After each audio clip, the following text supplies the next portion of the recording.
Kedai makan ni lain macam. Makanan sedap-sedap. Banyak pula tu menu. Tengok. Yang pernah makan dia tahu lah. Kedai makan ni restoran Haji Daud. Yang pernah makan dia tahu kat sini apa yang ada kat dalam ni. Aku tunjuk kat korang dia punya menu lauk dia Tengok.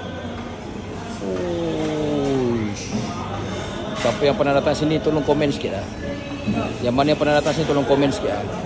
Ni siput bang. Siput gonggong. Tengok menu dia.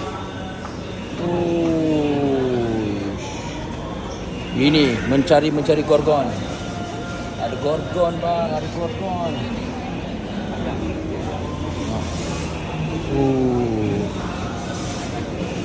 Kak makan apa kak? Makan apa tadi Makan apa? Lupa. Menu dia macam-macam tu. Macam pilih tu.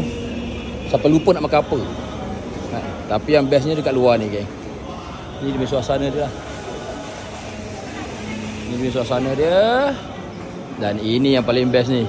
Ini family aku duk layan ikan ni tadi ni. Mama, duk layan ikan pula kat sini. Boleh bagi makan ikan Lepas makan bagi makan ikan pula. Bagi makan ikan pula. Okey tak mami?